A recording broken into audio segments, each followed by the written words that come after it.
Syrie en 2024 comme la Libye de Kadhafi en 2011, c'est le thème du forum de cette semaine que nous animons avec Maître Eric Emmanuel Sosa, il est avocat international du barreau de Lomé, en compagnie de Tsogoyou Kegewe, ancien ambassadeur, journaliste. Merci d'être resté avec nous pour cette seconde partie que nous allons conduire avec les téléspectateurs qui sont nombreux à nous envoyer déjà des messages via WhatsApp, plus 228 96 08 43 43. Avant de passer à nos téléspectateurs, il y avait une question en suspens. Maître Sosa, moi, je me disais que je suis perdu dans la logique de la géopolitique internationale. On met en avant démocratie, droits de l'homme, liberté, élection, etc. comme baromètre de gouvernance, mais à la fin, on se rend compte que ce sont les intérêts qui sont en jeu. Vous savez, moi, je n'en voudrais jamais à un pays ou à un peuple, à une puissance de défendre ses intérêts. Jamais. Ça, vous savez, il ne faut pas aborder la chose politique avec... Même dans la perfidie, mais attendez, dans le cynisme le plus total. Écoutez, soyons d'accord dessus. C'est-à-dire que seuls les Africains ne savent pas encore mesurer où se trouvent leurs intérêts et les défendre. Tous les autres savent comment les défendre et bec et ongle, ils les défendent. Nous attendons que les autres se mettent d'accord d'abord sur notre sort avant. Mais c'est dû à quoi? Peut-être, je dis, ce sont les tares que nous avons hérités de la conférence de Berlin. Hein. Parce que, si vous voulez, quand vous prenez des nano-souverainetés, je ne dis pas ça pour insulter quelqu'un, mais quand vous allez seul au guichet et que vous tendez la main de pauvre, on vous donne selon ce que vous demandez, puis vous partez. Puis votre voisin vient, il fait la même chose, il reçoit également la portion du pauvre. Mais quand vous êtes puissant, rassemblé, et que vous arrivez, vous pesez lourd, et là on vous considère.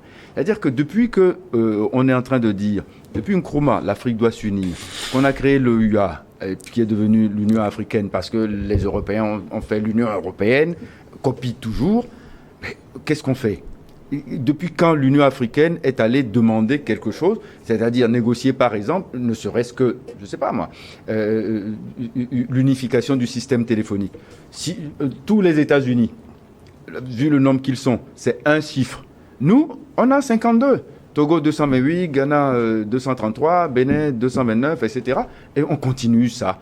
Donc ça nous émiette, ça nous fatigue et ça donne à chaque fois des résultats extrêmement médiocre au niveau de la performance politique et géopolitique. C'est la raison pour laquelle je dis nous devons faire en sorte de créer de grandes unions pour finalement réussir l'unité africaine totale de façon à ce que quand on parle agriculture, on ne soit plus en train de dire on va d'abord exporter nos ignames et nos bananes aux pays voisins et quand il y a une petite crise, ça pourrit sur nos marchés, etc. C'est ça le vrai souci que nous avons. Donc la géopolitique, la démocratie, tout ça, ça compte, mais ce n'est pas le problème. Oui, vous avez peut-être raison, mais est-ce que le vrai problème, Excellence, est-ce que ce n'est pas, excusez-moi, la naïveté de la conception du monde de l'Africain? On croit que tout le monde est gentil, on croit que tout le monde... La naïveté aujourd'hui... On croit que l'autre n'est pas capable... C'est les Noirs qui sont les champions de la naïveté. Les autres, comme il a dit, les autres pays défendent leurs intérêts et c'est normal. Démocratie. J'ai dit et répété ici, en France, il n'y a pas de démocratie, il y a 49-3. La dernière fois, c'est parce que 49-3 a échoué que la motion de censure est passée et que le Premier ministre est tombé. On ne peut plus, parce qu'on a usé et abusé du 49-3. Maintenant, tu prends les autres pays. En Roumanie, il y a eu des élections. Quelqu'un a gagné au premier tour, on attend le deuxième tour. Et ce quelqu'un qui a gagné au premier tour, il avait quel défaut? Il semblerait qu'il est proche de Poutine. On a annulé les élections. En Géorgie, on a élu, il y a une vieille Française qui tient lieu de président aux Géorgiens. Je ne sais pas si en Géorgie, il n'y a pas des enfants du pays qui peuvent être présidents. Alors, on lui dit, selon les résultats des élections, tu dois partir. Elle dit non, que l'autre ne bouge pas. Pourquoi? Parce qu'elle sait ce qui elle compte. Tout le temps, elle compte sur ça. Donc, les Africains sont les seuls actuellement réunis à Abuja, en train de voir comment on va faire pour que l'or du Mali, du Burkina, l'uranium du Niger, le coton du Mali, Burkina, tout retombe encore dans les poches de la France. Ça, les Africains, ils sont forts, ils sont réunis là-bas. Bon, comment on va dépouiller nos frères du Mali, du Burkina, du Niger pour donner à un pays étranger. Au lieu de dire, si ces pays s'enrichissent, nous sommes leurs voisins, cela va réjaillir sur nous, sur nos populations. Mais non, ils sont allés pour voir comment tordre le cou encore à ces pays. Ils ne sont même pas fatigués de faire ça.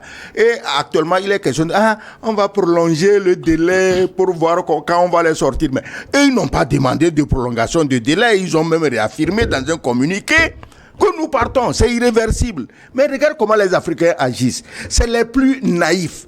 Et quand tu as cette bande de naïfs à la tête de nos pays, mais qu'est-ce que... On ne peut pas, quand même. Mais, tu trouves que ce n'est pas des naïfs? Tu trouves que c'est de la naïveté. C'est pourquoi nous admirons les autres pays. Même la France, je l'admire. Les dirigeants français veulent que leur peuple vive dans l'aisance. C'est normal. Si des nègres veulent se faire déplumer, se raser au tesson de bouteille pour que les Français vivent bien, ce n'est pas la faute des Français.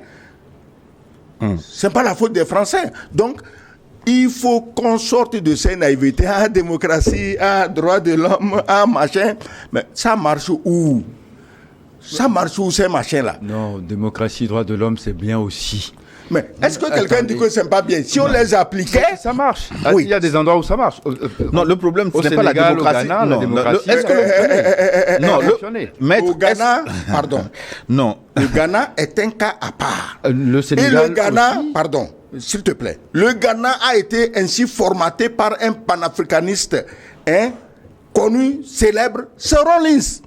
Avant Rawlins, le Ghana, c'était de la pagaille. Coup d'état matin, coup d'état midi, coup d'état le soir. Donc d'un coup d'état est sorti quelque chose de merveilleux. Voilà, c'est pourquoi la démocratie nous attendons que des ghanéenne. coups de... Oui, c'est pourquoi nous attendons que des coups d'État du Sahel sortent de vraies démocraties et non des petits larbins qui courent ici pour commander, qui courent là pour acheter des appartements en millions. On est d'accord. Donc, il faut arrêter ça. Les Africains, il faut qu'on arrête ça. Le Ghana marche par le chose d'un panafricaniste qui est John Jerry Rawlins. C'est lui qui a mis le Ghana. Des institutions qui seront telles que même le diable ne peut pas changer. Voilà, c'est ce que Rawlins a fait. Alors, si dans le Sahel aujourd'hui, Tiani, Traoré et Goïta, on leur donne le temps de faire ce que Rawlins a fait au Ghana, ça sera dans l'intérêt de nous tous. C'est tout. Alors, nous... Voici maintenant avec les téléspectateurs. Bonjour Niro TV, c'est Abdoul depuis Bruxelles. Désolé, Gilles, aujourd'hui je serai au stade pour regarder le match Manchester United-Manchester City. Du coup, je regardais la rediffusion sur votre chaîne YouTube. Mais tout ça, je crois que vous êtes fan de foot aussi, non? Non? Oui, beaucoup. Et vous, entre City et United, vous êtes plutôt United, je crois. Ce serait plutôt United. Je n'aime pas City. Un peu conservateur, vous. Moi, le foot, c'est pas ma tasse de thé. Si tu me vois regarder le foot, c'est que le Togo joue un match international. Là, je peux regarder parce que je me dis que mon pays doit gagner. Malheureusement, il ne gagne pas tous les jours. J'ai failli une fois faire une crise cardiaque. Je me suis dit que la FTF ne va pas cotiser pour m'amener à l'hôpital. Donc, j'ai laissé tomber ça. C'est la seule passion. Mais personne, aucune équipe ne gagne tous les jours. Il faut savoir supporter les défaites également. Je vais quand même poser une question en espérant que son Excellence et les autres puissent me répondre. L'affaire Air France dans l'AES, j'aimerais avoir votre point de vue après la sortie de leur directrice qui dit vouloir relancer Air France dans l'AES parce qu'ils ont des pertes financières de plus de 65 millions d'euros et que la décision qu'ils avaient prise de quitter l'AES était plus politique qu'autre chose. Et aussi, n'oubliez pas que les vols vers l'Afrique sont les plus chers. Merci, soyez bénis. Maître Sosa, qu'est-ce que vous répondez à Abdoul de Bruxelles? Bon, mais merci Abdoul de Bruxelles, mais ce n'est pas à Air France de décider de ses destinations. C'est à ces pays de comprendre quel est l'intérêt qu'ils pourraient avoir à être desservis par les vols d'Air France. Il n'y a pas d'ostracisme spécifique à avoir envers la France. Il y a en France et dans ces pays-là beaucoup de gens qui sont désireux de voyager dans les deux sens. Et il ne s'agit pas de les priver de cette possibilité. Maintenant, si Air France vient pour encourager une saine concurrence, pour créer des conditions de mobilité à des coûts plus favorables que ce qu'ils étaient, bienvenue Air France.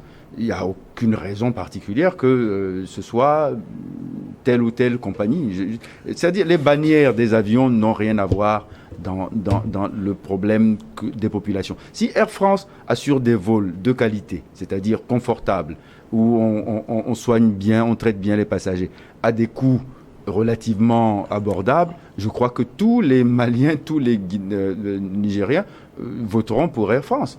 Mais si c'est pour encore pratiquer des tarifs prohibitifs et imposer des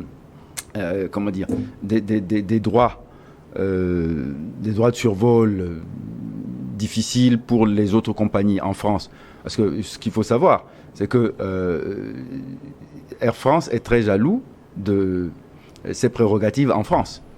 C'est la raison pour laquelle certaines compagnies africaines, notamment éthiopiennes, ne peuvent pas faire de vol direct depuis une capitale africaine vers la France. Donc, elle veut avoir ce monopole-là. Prenez par exemple Brussels Airlines. Brussels Airlines ne fera pas de vol direct de Lomé ou de Cotonou vers la France. Ils doivent passer par Bruxelles d'abord. Donc, ça rallonge le trajet. C'est la raison pour laquelle les gens vont préférer prendre Air France parce qu'ils ont des vols directs. Donc, tout ça joue dans le panier, voyez. Gilles, Oui, aucun pays du Sahel. Abdoul, certainement, a chargé votre fusil.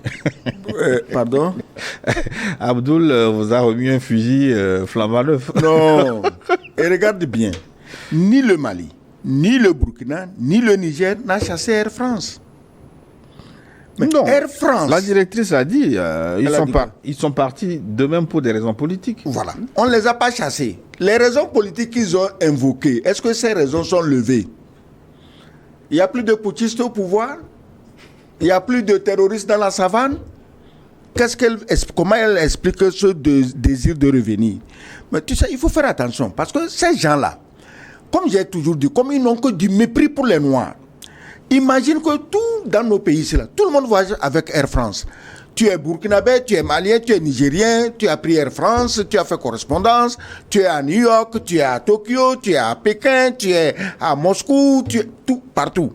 Et le jour de ton retour, tu arrives à Paris, l'avion pour Bamako, on dit non, Air France ne va plus. Ah, pour Niamey, Air France ne va plus. Pour Ouagadougou, Air France ne va plus. Est-ce qu'ils se sont mis à la place de ces gens-là qu'ils ont ainsi punis méchamment, sans pitié, sans état d'âme? Mais si moi j'étais burkinabé, malien ou nigérien, on calcule tous les dégâts qu'ils ont causés, ils remboursent et après on parle de leur retour. Parce qu'on ne les a pas chassés. Si c'est les pays qui avaient dit non, on ne veut pas Air France, ok, là aujourd'hui on leur dirait écoutez, mettez un peu d'eau dans votre vin parce que quand les avions sont estampillés Air France, quand ils viennent, c'est vos concitoyens que ces avions transportent. Donc il n'y a pas de quoi vous montrer intraitable envers Air France. Mais c'est Air France dans le jeu de l'arrogance parce qu'ils étaient sûrs que ces régimes-là vont tomber en moins de 2 ou 3 mois. Maintenant, ça fait plus d'1 an, 2 ans, ils ne sont pas tombés. Tu reviens tout au honte bu, la queue entre les cuisses comme un chien battu, et tu dis que Air France va revenir. Il va revenir où? C'est dans ton champ de manioc? Bonjour le plateau, bonjour très cher Gilles. Je vous espère en forme, oui, je suis très en forme. Salut, distingué aux invités Richard Assinam Tagba depuis Kara Lamafin. Très bon retour de Maître Sosa. Bonjour au grand frère ambassadeur Soroyou Kegewe. Clin d'œil à Luc Abaki. Que reproche-t-on à Bachar el-Assad? Nous en avons abondamment parlé. Veuillez rester au Togo encore. New World, coucou spécial aux invités. Je voudrais savoir à qui profite ce coup d'État. Est-ce vraiment nécessaire ce coup? Quelles conséquences cela peut avoir sur le reste du monde? Pascal depuis Barkouassi. C'est dans le nord du Togo, pas très loin de Mango. 223, nous a envoyé un message également. Bonjour Niot Forum, je suis un Burkinabé résident au Mali, Bamako. Je connais pas le sujet du jour vu que je suis l'émission en différé et je suis vraiment content de voir le nouveau siège de New World à Bamako au Mali et surtout juste à côté de je censure, qui depuis des décennies nous a pillés avec leur affaire d'abonnement mensuel. Ça m'aurait vraiment fait plaisir que l'État malien vous donne le bâtiment dans lequel ils sont installés actuellement, vu qu'ils doivent foutre le camp. Bonne émission à vous. Salut à vous Gilles et à l'homme qui ne bouge pas, Patrice, depuis Bamako au Mali. Merci, c'est gentil. Vous trouvez le siège de New World TV Mali dans le quartier ACI 2000. Oui, c'est comme ça. Salut New World Forum. Mes salutations à vous Gilles, encore flamboyant comme chaque dimanche. Merci. C'est gentil. Mes civilités à vous, Maître Sosa, et à notre cher ambassadeur, Papa Sogoyou Kegewe. J'aimerais poser une délédance à New World TV. Nous aimerions avoir des chaînes africaines dans le bouquet. Et pour en savoir plus sur les autres pays sur notre bouquet bouquet qui est très abordable. Merci à tout le staff de New World TV, du directeur général au dernier planton. Merci à vous Gilles pour cette messe de dimanche. Merci au réalisateur Yves et bon repos à Cléso Pignat, ces jolis garçons depuis Mango. Bonne émission, merci. En tout cas, ça commence bientôt avec l'ORTM 1, ORTM 2 qui seront intégrés au bouquet New World. C'est pour bientôt, ça commence. Ah oui, mais c'est bien, ORTM, c'est la radio-télévision du Mali. Du Mali, c'est normal. On est maintenant des partenaires. Les autres on est des associés. Machallah. Voilà. Dimanche 15 décembre 2024, bonjour, New World Forum, je me nomme Cabral. Oui, mais il porte un joli nom comme Amilcar Cabral. Je vous écris depuis la Côte d'Ivoire. Salutations panafricanistes au formidable plateau dimanche. Gloire à Kama et au Kémit. Je tiens à saluer la sagesse du président Assad pour en se retirant sereinement du pouvoir aujourd'hui sous le parrainage de l'OTAN. Le chaos va s'installer longuement en Syrie comme en Libye. Malheur à tous ceux qui soutiennent les régimes terroristes à travers le monde. OTEP, vive les peuples dignes de l'Alliance des États du Sahel, vive les camarades présidents de ces pays, vive Kama. J'adresse un bonjour dominical à Papa Sogoyou Kegewe. Le Bénin nous a envoyé un petit message. Bonjour New World TV. On m'appelle Pedila à Kefeliwe. Excellence va m'aider à bien prononcer. À Kefeliwe. Hippolyte, depuis Ouarké. J'aimerais avoir l'avis de vos invités sur le sommet de la CEDEAO qui se déroule aujourd'hui à Abuja au Nigeria. Parlé. Oui. Est-ce que les dirigeants de la communauté pourront convaincre les États du Sahel de revenir à de meilleurs sentiments? Est-ce qu'il, en ce qui concerne les décodeurs New World Info, New World TV plutôt, qu'est-ce que les décodeurs sont? Quand est-ce que les décodeurs seront disponibles au Bénin? Je fais la commande à Lomé. On me dit que ce n'est pas disponible, ce n'est même pas possible parce que nous n'avons pas la licence d'installation du bouquet New World TV au Bénin. Peut-être dans les semaines, les années à venir, dès que les autorités nous auront accordé la licence. La réunion à Abuja, j'en ai parlé tantôt. Ils se sont réunis pour sauver l'économie française. C'est parce que le retour de l'AES, c'est quoi? C'est le retour des richesses de l'AES dans les poches de la France. Donc, comme l'AES ne s'occupe même plus de ces singeries, ils n'ont qu'à s'amuser. Abuja, c'est une très belle ville. Si moi, tu me payes un séjour là-bas, j'irai avec plaisir. Mais qu'on n'attende rien de ça, il n'y aura rien. Maintenant, l'AES attend plutôt que ces gens-là, qu'ils viennent le rejoindre. J'ai été heureux de ce que le nouveau président élu du Ghana a dit vis-à-vis du Burkina Faso, de comment ses prédécesseurs ont semé la zizanie entre des pays voisins. Cette annonce est déjà encourageante et donc c'est l'AES qui attend que ces pays d'esclaves-là puissent briser leur chaîne d'esclavage et rejoindre l'AES. Le reste, il faut oublier. J'ai toujours dit, je redis, il n'y a rien à faire avec la CEDEAO. Ce n'est plus la CEDEAO, c'est une succursale des puissances extérieures pour terroriser les Africains. On ne peut pas continuer comme ça. Je conseille à la CEDEAO d'envoyer un bon avocat au pays de l'AES. Maître Sosa est disponible ici. Oui, mais un avocat intelligent, justement, pardon, un avocat intelligent vis-à-vis de la CEDEAO et de l'AES aurait tenu un autre langage. Au lieu de dire, on va aller attaquer, j'ai déjà des troupes qui sont prêtes. On va aller... Un avocat intelligent, c'est un avocat qui plaide de n'importe quel dossier et qui gagne. Un avocat leur aurait conseillé, mes amis, tenez un langage conciliant, parce que après tout, c'est vos frères. Non. L'avocat n'a pas de sentiment. Ils sont toujours dans l'esprit de la guerre. Maître. Non, mais bon, enfin, je mets sous le compte de l'humour bienveillant vos petites piques contre une profession qui n'a pas besoin du tout d'être impliquée dans ces affaires-là. Non, pourquoi pas? Non, attendez. Non, quand il y a des problèmes entre nations, on n'envoie pas d'avocats, on envoie des diplomates. Ah bon? Oui. Donc, ce n'est pas ma profession. On peut m'envoyer, hein? Oui, ben vous êtes un ancien diplomate, vous avez tout à fait le profil pour le faire. Il faut tenir un langage conciliant. Non, attendez, non. Ici, ce dont il s'agit, c'est que, bon, si vous voulez, c'est même pas une question d'avocat, c'est une question de bon sens. Mais les avocats sont les diplomates les plus chevronnés. D'une autre facture. Ouais. Non, écoutez, si vous me poussez de ce point de vue, si vous poussez dans ce quartier-là, je vais dire des choses qui vont pas plaire.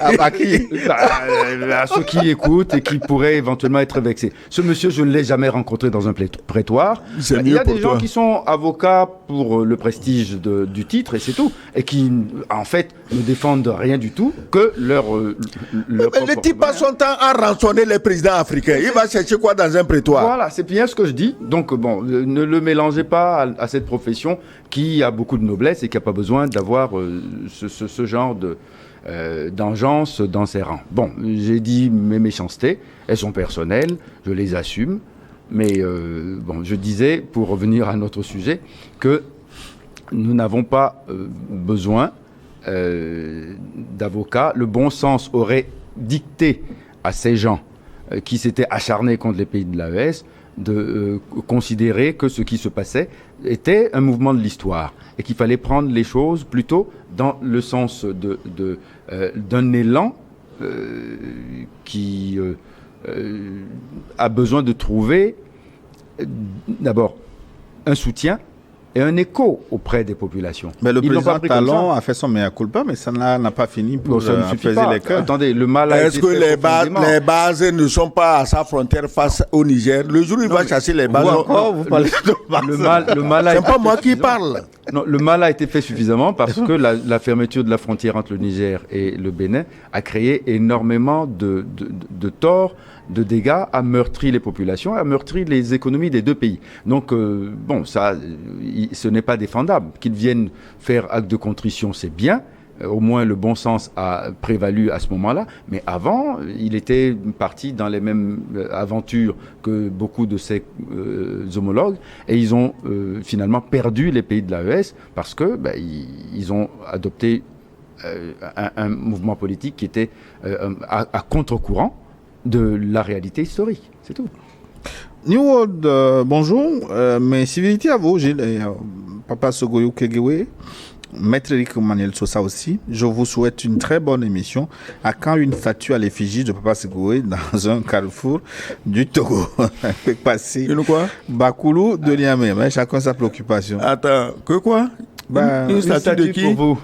Mais mon ami, tu as vu comment les statues de Bachar al-Assad sont finies à Damas? Je ne veux pas me retrouver. C'est Churchill qui disait que le destin d'une statue, c'est d'avoir les fientes de pigeons dessus. Non, mais merci pour ça, mais quand même. Tu as vu ce qui arrive aux statues? Bonjour à mon très cher Sogoyou, notre doyen garant de notre fierté. Je salue le retour expérimenté de Maître Sosa, un autre doyen aux idées calmement flamboyantes. Wow. C'est bien poétique ça. Parfois, le dimanche s'inspire.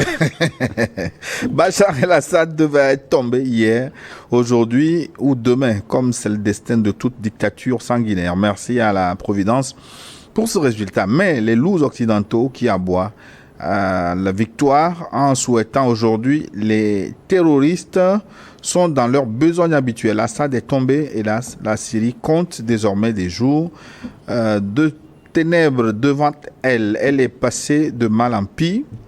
de Carib Dansila, selon Maître Sosa, force et courage à la Syrie éparpillée. Léopold Couture de Cotonou, au Bénin.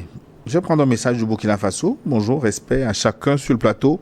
Félicitations permanentes à l'ambassadeur. Le niveau de culture générale, l'histoire, géopolitique, géostratégie compte pour être à l'aise sur un plateau télé. L'ambassadeur est une école. Le match de votre plateau est déjà plié. Ah bon, c'est comme Manchester et City. Chacun ses fans. Et justement, c'est quoi le problème de City? Ça arrive aussi de perdre autant de matchs pour une équipe flamboyante City? Mais oui, écoutez, ça c'est le jeu et c'est ce qui fait toute sa saveur. Mais qu'on aille au match avec la perspective de perdre aussi, donne du courage et permet aux joueurs de mouiller le maillot. L'émulation. Oui. Oh non, quand même, vous n'allez pas oser parler de City, de Il n'aime pas le foot. Bon. Hein? C'est réglé. Vous n'allez pas oser parler de ce sujet quand même. Ah bon? Faut pas m'ostraciser avec le foot quand même. Non, sinon dites-moi, c'est qui Pep Guardiola? C'est qui Pep Guardiola? Guardiola? Oui. Mais c'est un joueur. Moi, je connais le nom. Pas de catastrophe. Hein? Moi, je C'est connais le l'entraîneur de Manchester City actuellement. Bonjour Gilles. À tes invités, surtout l'infatigable Sogoyou, que bon Dieu vous protège pour continuer de nous informer. L'arrivée de Trump au pouvoir va changer le monde car il a dit qu'il va mettre fin aux guerres. La Russie est fatiguée par les guerres et elle doit faire la paix pour faire reposer ses soldats avant de finir avec l'Ukraine.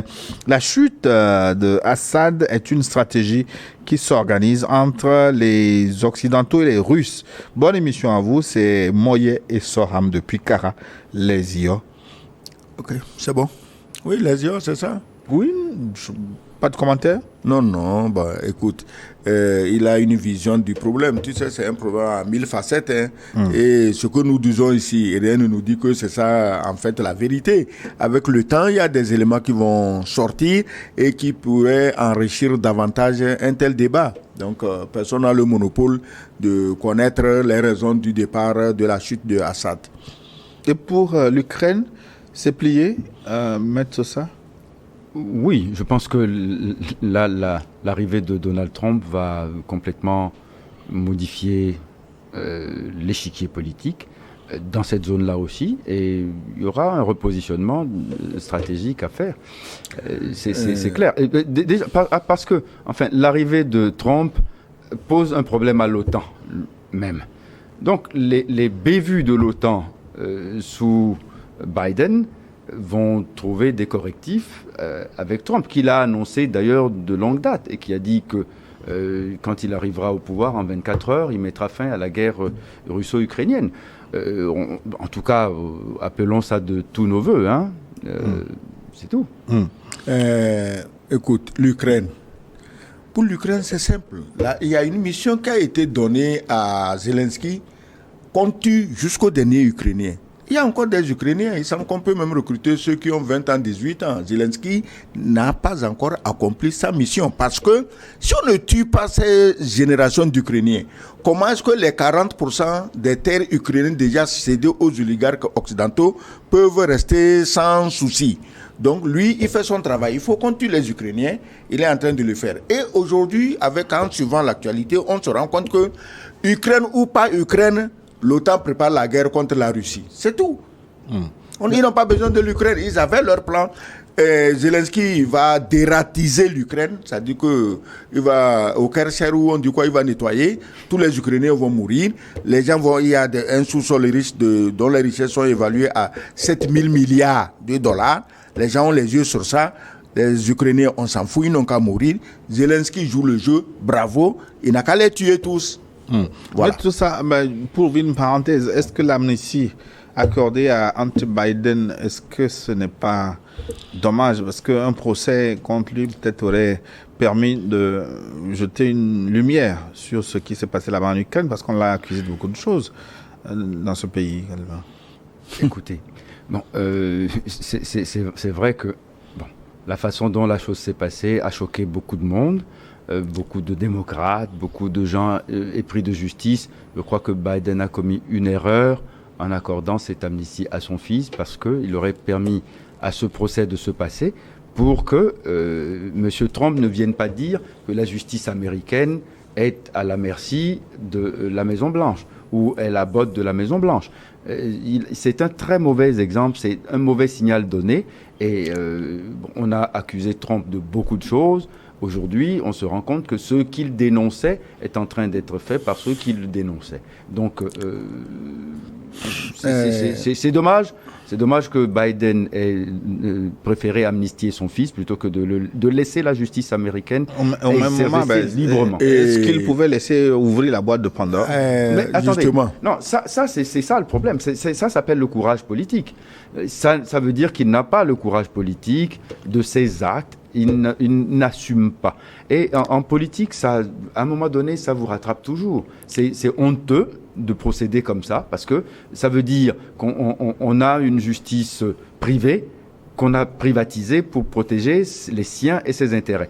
Un citoyen américain ordinaire n'aurait jamais eu ce privilège, n'aurait jamais pu bénéficier du pardon paternel et présidentiel. Donc c'est malheureux. Écoute, il aurait été passé. Biden n'a pas amnistié son fils, il s'est amnistié lui-même. Parce qu'il sait que si on traîne son fils au tribunal, des choses vont sortir et lui-même il passe au tribunal. Parce que le fils de Biden, c'est qui? C'était le type là, d'ailleurs c'est lui. Là, je vous ai dit ici un jour que si la guerre d'Ukraine continue, c'est que Biden a le souci de protéger son fils. Sinon on aurait déjà mis fin à la guerre. Parce qu'il sait que si la guerre est finie, on se penche sur son fils et il a des problèmes. Il était là-bas, dans une société qu'ils appellent comment, bourrissement, et il faisait que blanchir l'argent, des milliards.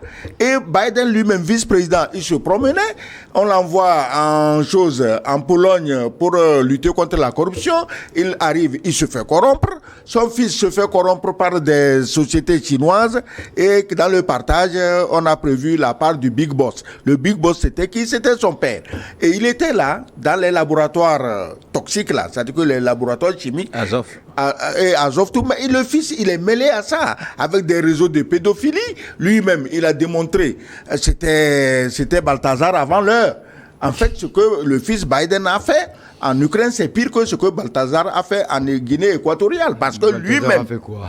Pardon? Balthazar n'a rien fait de non, justement, je dis Balthazar n'a rien fait. Non, rien, oui, Balthazar traitait avec des femmes majeures. Lui, c'était de la pédophilie. Et lui-même, c'est dans son ordinateur qu'on a vu, comme chez Balthazar, c'est dans l'ordinateur qu'on a vu des choses. Oui, mais ça, je suis surpris de vous dire en plein midi que Balthazar n'a rien fait quand même, non? Non, il a fait quoi? Qu'on lui pardon, c'est pas le sujet du jour, mais quand même, pardonnez-moi, mais qu'on lui reproche d'avoir détourné de l'argent, ça, c'est un problème qui concerne la justice de son pays et le métier qu'il faisait.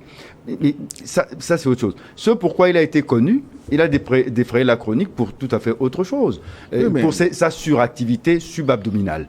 Mais ça, on ne peut pas lui faire procès pour ça, et il n'a rien fait de mal en se faisant. C'est tout ce que je dis. Ah bon? Vous ne pouvez pas dire, mais tout ça... Attends. Les femmes étaient consentantes et fières d'être filmées. Est-ce que ça suffit pour dire qu'il n'a rien fait? Il n'a rien fait. Qui couche à tout va avec les femmes d'autrui, les femmes de ses parents, les femmes enceintes. Attendez. Vous ne pouvez pas me dire, mais tout ça qu'aujourd'hui, que celui-là n'a rien fait? Non, on parle... écoutez, si on met la morale partout, finalement, personne ne pourra plus vivre. Hein. Non, là, ce monsieur, écoutez, il a une virilité pris à pic, qui plaît aux femmes. Mais que ces femmes, heureuses de consommer avec lui, et de se faire filmer en plus, avec leur consentement, et accepter cette aventure, je ne vois pas en quoi il est coupable. Moi, je suis quelque peu choqué. Revenons au fils Biden. Balthazar a fait des choses avec des femmes âgées, disons majeures et consentantes. Est-ce que ça suffit? Vous ne pouvez pas me dire que le consentement... Le fils Biden, c'est la pédophilie, c'est des réseaux pédophiles. Lui, c'est des réseaux pédophiles. Et si vraiment le type-là, on l'entraînait à la justice, mais son père va en prendre un coup. Actuellement, j'ai appris que c'est Madame Clinton ou qui là, qui est en train de demander à Biden de lui signer une amnistie préventive. C'est-à-dire qu'il n'y a rien contre elle, mais de lui signer une amnistie préventive pour que Trump ne la jette pas en prison. Elle a fait quoi? Elle se ça repose. existe. Je ne suis pas sûr que le juriste là, il va nous dire. Non, on va lui dire qu'elle est absoute de tous les crimes commis, non commis, à venir et passés. C'est fini. Je ne suis pas sûr. Mais c'est ça. Non, écoutez. Vous avez fait le droit anglo-saxon? Écoutez, là, on est dans une situation totalement ubuesque. Ouais. Et bon, j'espère que cette chose relève plus de la boutade que de la réalité politique et judiciaire, et que ça n'arrivera pas, parce que bon, ça n'a jamais existé. Bonjour New World, bonjour Gilles, salut les sages invités. Je crois que ces discriminations finiront d'ici là avec le retour de Trump à la Maison-Blanche. Donc Assad a raison de quitter la Syrie pour la Russie. Je souhaiterais une bonne collaboration entre Poutine et Trump pour libérer le monde entier. Longue vie à New World, à vous et spécialement aux invités. Je suis Kisira Koto Abdul Bakari du Bénin. Koto? Oui. Ah bonjour bon. Gilles. Excellence. Hein? Non, c'est le nom. Oui, c'est le nom. Je voudrais exprimer une fois de plus mon admiration pour l'ambassadeur. Ses analyses et propos sont limpides, intelligents, inspirants. Merci à vous, Gilles. Bonne émission. C'est Philomène, c'est une dame qui vous envoie ses fleurs. D'où? 227, je pense. Oui, c'est le Niger. Ah, d'accord. Bonjour Merci. Niro TV, mes salutations à vous, le meilleur modérateur d'Afrique. Oh là là, ça c'est trop fort. C'est juste, je vais rougir, hein, je vais appeler mon avocat. C'est juste pour vous c'est juste pour vous saluer. Excellente journée 2004. Abdul Razak, nigérien résident à Dubaï aux Émirats, dans les Émirats Arabes Unis. Merci beaucoup, cher ami. Bonjour le plateau, mes respects aux invités en particulier. À l'ambassadeur, je suis Sienou Aruna du Burkina Faso. En réalité, ce qui se passe dans la zone est l'œuvre des Occidentaux et en particulier d'Israël qui veut créer le grand Israël aussi. Pour bien comprendre la situation, il est bien d'interroger l'histoire sur les différents dirigeants des pays qui entourent Israël. Ils sont en réalité des Israéliens et non pas des vrais Arabes, ce qui explique la non-réaction de leur part face à la, je censure ce mot, d'Israël. Merci. Bonjour le plateau. Toujours respect et admiration à vous, chers parents. La destruction de la Syrie vient de nous confirmer une nouvelle fois la barbarie impériale de l'Occident. Elle a été possible parce que la population déteste déjà un président héritier, d'où la leçon à tirer pour les Africains, pour l'AES, l'espoir du continent. Armez-vous jusqu'aux dents, toute l'Afrique vous soutient. Merci et bonne émission. C'est Joachim depuis l'Ohio aux États-Unis. Au Togo, on vous a envoyé encore un message. Bonjour New World Info, je suis fier encore de vous écouter. J'ai deux questions pour les invités. Comment expliquer le 7 octobre 2023? Vous pensez que si un pays fait cela à notre pays devait se taire? Ma deuxième question, sur le Liban, qui est le Hezbollah? Est-ce que vous avez compris les questions? Non, il dit que le 7 octobre, je crois que c'est le jour où les gens du Hamas ont attaqué Israël. Donc, il demande si quelqu'un fait ça à notre pays, est-ce que nous serions d'accord? Non, on ne peut pas être d'accord. Si je reste chez moi tranquille en train de boire ma tasse de café, quelqu'un commence à tirer dans mes oreilles, et non seulement il tire dans mes oreilles, il tue ma femme ou mon enfant, il tue mon voisin, il tue mes amis, je ne vais pas me taire. C'est normal. Mais pourquoi celui-là est venu tirer sur vous? Ça aussi, c'est une question qui mérite d'être posée. Non, justement, quel que soit le motif, on ne règle pas avec des coups de feu. Donc, ils ont réglé avec les coups de feu et Israël a réagi. Ce qu'on reproche à Israël, c'est que la riposte soit disproportionnée par rapport à l'agression. C'est tout ce qu'on lui reproche. Sinon, personne n'accepte qu'on l'agresse et puis bon, ça va, c'est la démocratie, c'est le droit de l'homme. Non. Maintenant, la deuxième question, c'est quoi? Demandez c'est quoi le Hezbollah? Mais le Hezbollah, c'est des groupements islamistes. Bon, certains les prennent pour des combattants, et d'autres les prennent pour des terroristes. Parce que selon que tu sers mes intérêts ou non, tu es combattant ou terroriste. Aujourd'hui, par exemple, c'est un terroriste qui dirige la Syrie et il est devenu un combattant, un libérateur dans la bouche des mêmes médias qui, il y a quelques années, l'avaient condamné à mort et avaient mis sa tête à prix. Donc, c'est difficile, surtout au Moyen-Orient. Même les meilleurs experts auront de la peine à t'expliquer qui joue quel rôle et qui fait quoi. Mais le Hezbollah, il est pro-chiite, c'est pourquoi il est d'ailleurs pro-iranien et il soutient la Syrie est le pays pro-chiite dans la région. Encore que les Alaouites de Bachar el-Assad, en matière de chiisme, il n'y avait pas grand-chose à voir. Hein. Tu sais, il semble qu'eux, ils pratiquent un islam où le jeûne, le ramadan, bon, là, on mange, on boit bien, seulement il ne faut pas toucher aux femmes. Je trouve que c'est bien, non? Pendant la journée, surtout. Moi, je peux jeûner. Si c'est comme ça, je suis candidat au prochain jeûne. Mais tu peux manger et boire. Donc ça, c'est les Alaouites, c'est leur religion, leur islam. Donc, c'est vraiment pas facile à comprendre. Il faut des experts pour nous éclairer la situation. Salut Jules, salut le plateau. Bon retour à Maître Emmanuel Sosa. Et bravo pour la pertinence de ces analyses. Permets-moi, Gilles, d'être en désaccord avec le doyen Sogoyou pour la deuxième fois. Tout leader politique sait d'avance que les membres d'une coalition autre que son alliance veulent absolument déstabiliser son pays. Bachar el-Assad est en lui-même un échec. Lui, au moins, pouvait tirer leçon des cas Saddam Hussein, Kadhafi et autres. Il aurait pu changer sa politique interne et externe. Il aurait pu réconcilier tous les Syriens et améliorer la gouvernance ou même démissionner plus tôt. Bachar, c'est l'erreur des fils trop suffisants qui pensent que c'est le peuple qui leur doit. Bachar, c'est une honte. Bachar, c'est comme l'autre qui a eu sa chance et qui refuse de la saisir. Voilà.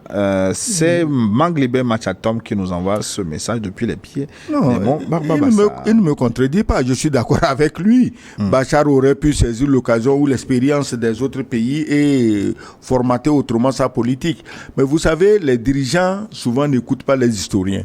Ils ont des conseillers juridiques, des conseillers diplomatiques, des conseillers politiques. Mais j'ai jamais vu autour d'un chef d'État quelqu'un dire les conseillers historiques. Or, ils ont besoin de ça. On n'est pas obligé, quand on est chef d'État, de connaître tout. Même dans son propre pays, il y a des histoires du passé. Il faut quelqu'un pour vous expliquer, monsieur le Président, ici, voilà ce qui s'était passé. Il faut faire attention pour ne pas répéter telle erreur. Donc, il est temps que tous les chefs d'État là s'entourent de conseillers historiques et avec un peu de géographie, l'histoire mariée à la géographie.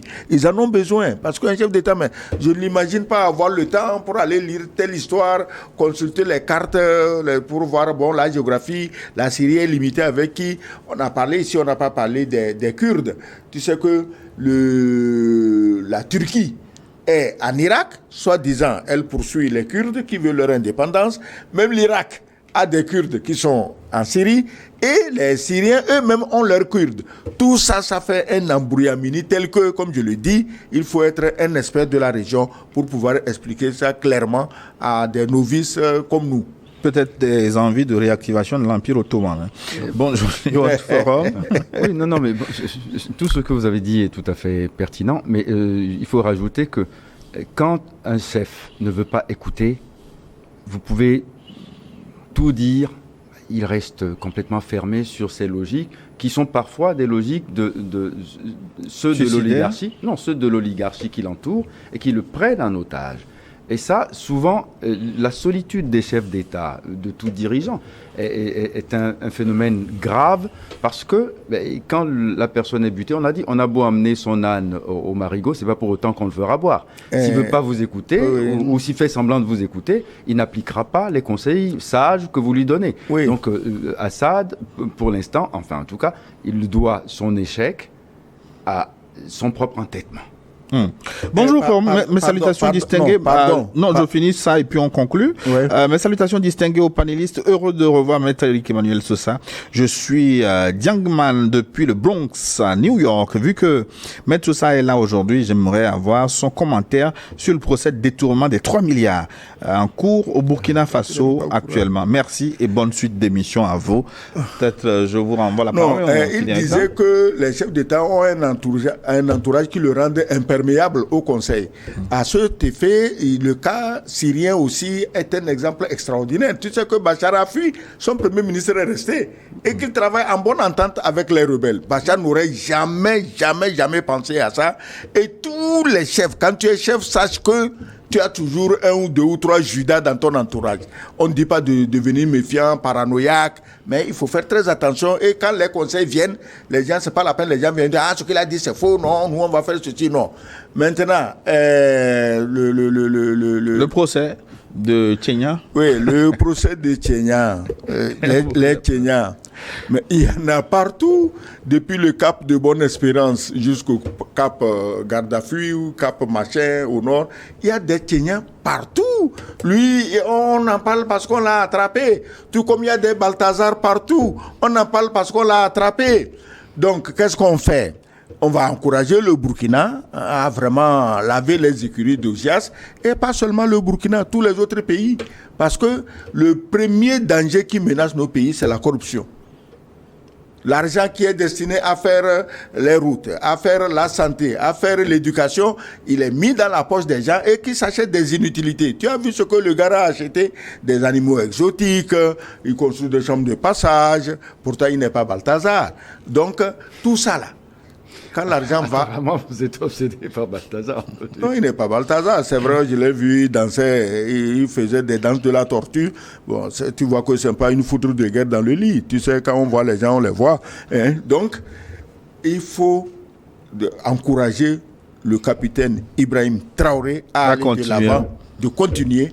Et il faut encourager tous les autres chefs d'État qui veulent s'en sortir a déclaré une guerre sainte, la guerre sainte là, contre la corruption. Et d'ailleurs, Tchenya a été abandonné par ses avocats. Maître Tchenya, chef avocat. Ben, il faut aller le défendre. Non, mais il y a des cas qui sont indéfendables. Vous n'irez pas quand même demander à la justice de condamner Tchenya s'il vous commet. Il y a des cas qui sont indéfendables. C'est pas parce qu'on est avocat qu'il faut absolument tout prendre. Et vous savez que dans ma profession, un jour vous demanderez à l'ordre des avocats de vous faire d'ouvrir l'antenne pour qu'on vous présente mieux la profession d'avocat. Ça évitera beaucoup de confusion. Nous avons ce qu'on appelle la clause de conscience. Et lorsque je prends une cause qui dérange ma conscience, j'ai le droit de demander à en être déchargé. Voilà. Donc, quand on dit que tous les cas sont défendables, non, il y a des avocats qui exercent encore beaucoup de conscience. De la conscience à un avocat? Oui, monsieur. Ça existe aussi? Oui, monsieur. Ah, ben d'accord, merci. Demandez à l'ordre des avocats de faire venir des avocats pour vous faire mieux connaître. Oui, il le faut. Qui a besoin d'être connue. Oui, il le faut, parce qu'on vit dans l'ignorance. La conscience qui s'appuie sur la morale, mais la morale de Balthazar, vous l'avez malmenée tout à l'heure. Ah, mon Dieu. Merci, on va s'arrêter là. Yves a assuré encore la réalisation aujourd'hui, mais c'était du bon boulot. Merci beaucoup, cher ami Yves, le vieux, comme j'aime bien l'appeler. Et à vous, merci de votre participation. Tout de suite, une nouvelle édition du journal. À très bientôt.